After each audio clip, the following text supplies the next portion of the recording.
इलाके में।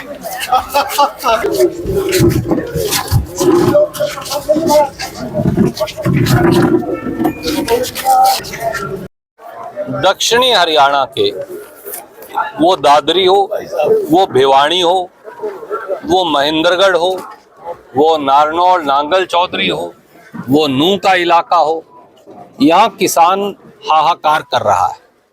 2775 रुपए क्विंटल वाला बाजरा 1700 और 1800 रुपए क्विंटल के अंदर आज पिट रहा है। 975 रुपए से लेके 1100 रुपए क्विंटल तक की चपत बाजरे के अंदर लगने लग रही है। दाना काढ़ा है ये कह के एक दाने की खरीद आज तक नहीं हुई। 23 सितंबर से खरीद शुरू होनी थी, आज 10 अक्टूबर हो गई। 18 दिन बाद भी एक दाना ना खरीदना बाजरे का, इससे बड़ा अपराध हरियाणा के मुख्यमंत्री श्रीमान नायब सैनी और उनकी सरकार का कोई नहीं हो सकता। 8100 रुपया प्रति क्विंटल नरमा कपास का भाव होना चाहिए, ये एमएसपी डिक्लेयर्ड है।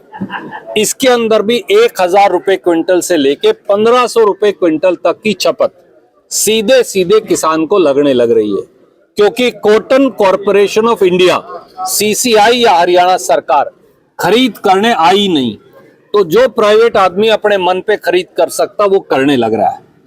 इसी प्रकार से वो मूंग की बात हो, वो ग्वार या चने की बात हो, वो धान की पीआर धान की बात हो, और 1121, 1123 और 1509 का तो एमएसपी होता ही नहीं, जो उत्तरी हरियाणा के अंदर और केंद्रीय हरियाणा में है।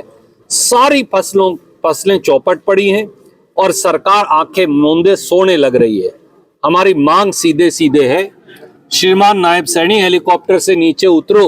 एक तरफ मौसम की मार, एक तरफ भगवान की मार, बारिश की मार, और दूसरी तरफ सरकार की मार, जिसको बोलते हैं कान बीच और खोद बीच किसान आज आया हुआ है। और यही हालत हमारे मंडी मजदूर भाइयों की है, यही हालत गरीब एससी और बीसी समाज के खेत मजदूर भाइयों की है, यही हालत मंडी में काम करने वाले ज्यादातर जो 90% एससी बीसी समाज के साथी हैं, जराई वाले, तुलाई वाले, मुनीम भाई, बुहारी करने वाले, उनकी भी यही हालत है।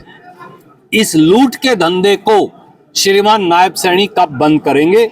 हमारा सीधा सीधा उनसे ये सवाल है, जाग जाइए, वरना किसान करवट ले रहा है।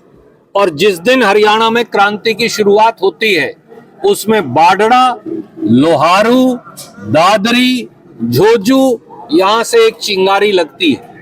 जिस प्रकार से जींद की रियासत को के तख्ते पलट कर दिए थे, अगर नायब सैनी जी सुधरेंगे नहीं तो पूरे हरियाणा के किसान में चिंगारी और क्रांति की एक लो, जो बाडड़ा मंडी से, जो झोजू से, जो दादरी से उठेगी, वो फिर पूरे हरियाणा और देश को उसका सामना करना पड़ेगा। इसे चेतावनी माने, इसे राय मत माने, ये मेरी मुख्यमंत्री को राय है। इसलिए आज ही कुंभकर्णी नींद से जागकर बगैर किसी काले दाने का या फिर नमी का बहाना लेकर फसल की खरीद शुरू करें।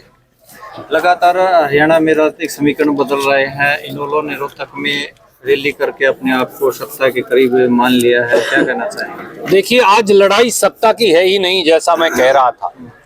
याद करिए, आज लड़ाई जो है 4.25 साल बाद चुनाव आएगा। आज लड़ाई है रोजी रोटी की, आज लड़ाई है अगली फसल और नस्ल को बचाने की, आज लड़ाई है जिंदगियों को संवारने की, आज लड़ाई है सूने और उजड़ने वाले खेत खलिहान को दोबारा से बसाने की, आज लड़ाई है पेट और पीठ एक करके देश का पेट पालने वाले किसान और खेत मजदूर की जिंदगी में दोबारा रोशनी लाने की। नवरात्रों और दिवाली के समय में नायब सैनी सरकार और बीजेपी हमारी जिंदगियों में अंधेरा करने पर तुली है। हमें ये कदापि मंजूर नहीं। जो लोग आज सत्ता की लड़ाई लड़ रहे हैं, वो उनको हरियाणा के गांव, किसान, खेत खलिहान की समस्या की जानकारी नहीं। इसलिए हमारा यही आह्वान है कि सरकार को जगाइए, और ये अलग जगाने में कांग्रेस के सब साथी हर वैचारिक मतभेद से अलग होके इकट्ठे खड़े। मुख्यमंत्री विदेश जापान गए थे, उद्योग का निवेश यहाँ होगा। उनको बोलिए हेलीकॉप्टर से नीचे उतरें, चुटकुले सुनाना ठीक है, पर ये कॉमेडी शो नहीं है सरकार चलाना।